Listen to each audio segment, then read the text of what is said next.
Hey, 42 here. This stoutly man is Rich Uncle Pennybags. But you knew that, didn't you? Known to many simply as Monopoly Man.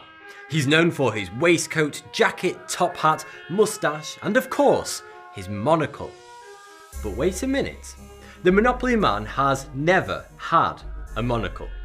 I know, you're absolutely certain that he does, but I promise you, Mr. Pennybags has never, ever had a monocle. You have made it up entirely. This image doesn't exist. Don't panic, you're not alone. The vast majority of people are absolutely certain that they remember the Monopoly Man with a monocle. So what's going on here? Well, these people and possibly yourself have all fallen victim to the Mandela effect. The Mandela effect is when a great number of people remember something in a completely different way to how it actually was, or remember an event that never actually happened. You know those times when your mind betrays you? You are certain it happened that way, but the facts say otherwise. It happens to us all, and psychiatrists have a word for it: confabulation. A confabulation is a disturbance or distortion of a memory. But some people say there's more to the Mandela effect than a simple distortion of memory, and the real reason that millions of people's memories are betraying them is far more terrifying and sinister. The name Mandela effect is named after the man himself, ex-president of South Africa, Nelson Mandela. In 1962, Mandela was arrested and thrown in jail for 27 years for starting a workers' strike at a time when South Africa was led by a minority white rule with an iron fist. Black and white were segregated. This was the apartheid. A large number of people around the world vividly remember seeing footage broadcast on television of Nelson Mandela dying inside prison during the 80s. They even remember seeing his funeral live on international TV. Of course, this isn't true. Mandela was released from prison, became president, and died in 2013 at home. So what's going on here? How come millions recall seeing his death in the 80s? Well, it's the first big mystery that coins the term Mandela effect. People are constantly discovering new examples of the Mandela effect. In recent years, many have come into the public eye via the internet. One of the most spine-tingling is the mystery of the Berenstain Bears. The American viewers among us will remember a series of children's books from the 60s onwards. This lovable family of bears was a significant part of everybody's childhood in the US. There were over 300 books in total, and not to mention a TV series in 2003 that went by the same name, the Berenstain Bears. But here's the truly shocking thing. The Berenstain Bears never existed. Sure, there was a cute family of bears, but they were actually called the Berenstain Bears with an A. This has seriously messed with the heads of millions of Americans because quite literally everyone knew it as the Berenstain Bears. Many have said it's down to the creators changing the name at some point because Berenstain sounds less Jewish than Berenstein. But the name was never changed. It was named after the two creators, Stan and Jan Berenstain. But something eerie is definitely going on here. There are some very rare examples of official merchandise being uncovered deep from the back of people's garages and attics, showing the franchise being spelt Berenstein, such as on this old VHS. But to confuse matters even further, the name on the front of the tape is spelt Berenstain. Creepy. But could this just be no more than a typo by the graphic designer? You remember the most famous line from Star Wars, don't you? Luke, I am your father. Except that line was never said in the films. What Darth Vader actually said was, no, I am your father. A small difference, sure, but then why does the whole world keep saying, Luke, I am your father? There's more. Remember Silence of the Lambs? Everyone knows what Hannibal said to Clarice when they first met. I mean, it's only the most famous quote from the entire film. He said, "Hello, Clarice." Nope, never said it. That line never appeared in the film. Don't believe me? Go and watch it. Hannibal actually said a rather forgettable "Good morning." Even the University of Richmond quoted the fictitious line in a scientific paper. Even people who have never seen Silence of the Lambs are familiar with Hannibal Lecter's sinister "Hello, Clarice." Another stark example then of the Mandela effect. Remember Sex in the City? It was actually called Sex and the City. The Kit Kat logo doesn't have a dash in it. It never has. The Queen in Snow White never said "Mirror, mirror on the wall." Oh, and remember Jiffy, the well-known American peanut butter? There's no such thing. It's called Jif, not Jiffy. Hell, I'm British and even I recall it being called Jiffy. But then is that just because that's what millions of other people have been calling it all this time?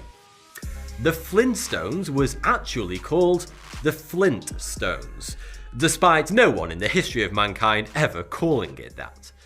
So, is there an explanation to all of this? Well, kind of. There are 3 theories that do explain the Mandela effect, but all of them are equally as terrifying. The first popular explanation involves parallel universes. Some believe that we live our lives not just within one universe, but we are instead slipping and sliding between multiple universes within the multiverse without ever realizing it. Each universe is ever so slightly different, and some believe that the Mandela effect is people noticing the minor differences between these other dimensions or universes. Or perhaps we don't travel between universes.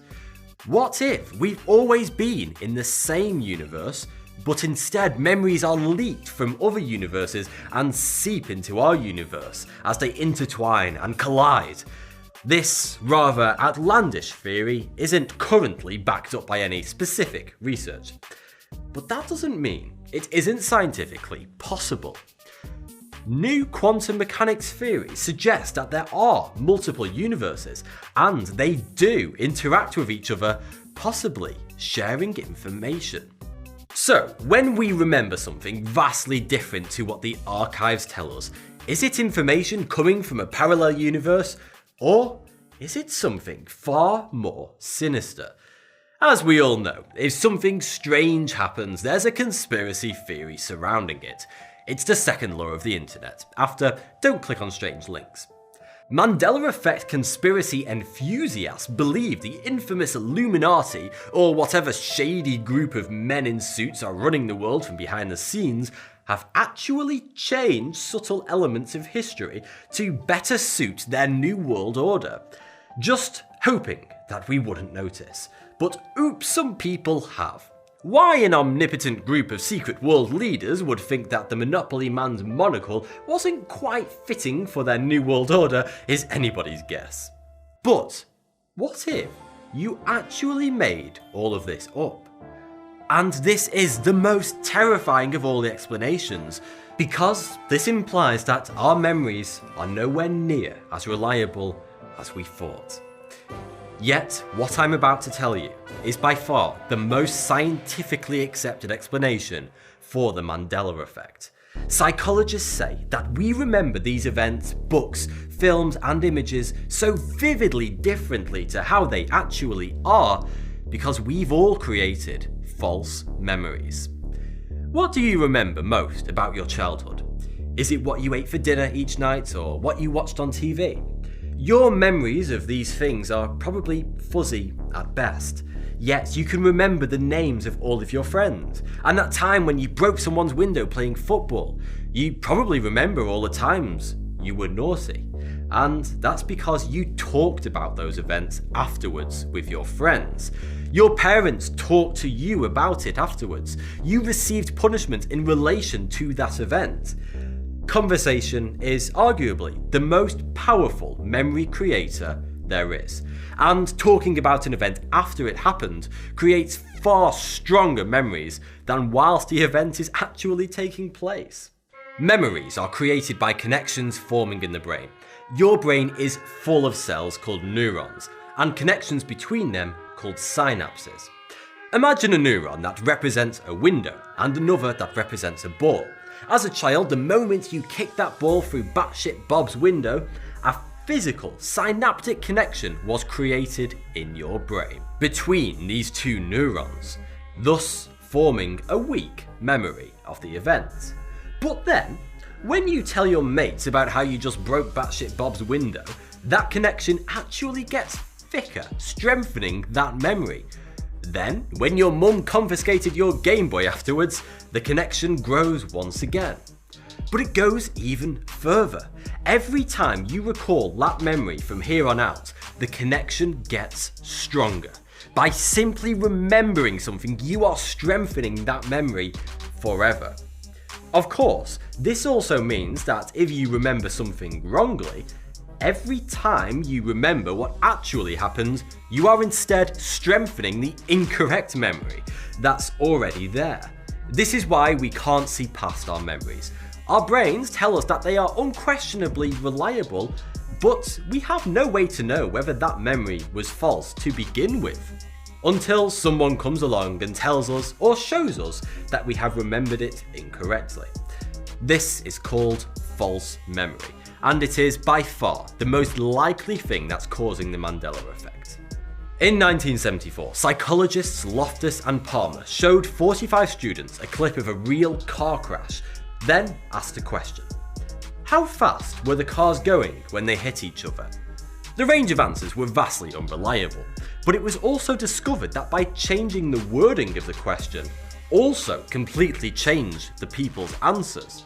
Those who were asked how fast were the cars going when they contacted each other gave a much slower speed than those who were asked how fast were the cars going when they smashed into each other, demonstrating just how unreliable memories can be and how our conversations with others can distort our memories.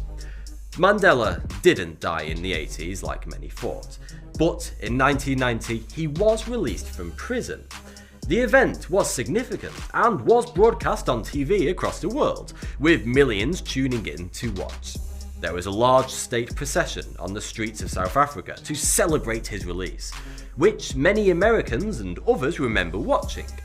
But such an event could easily be misconstrued to have been a funeral procession.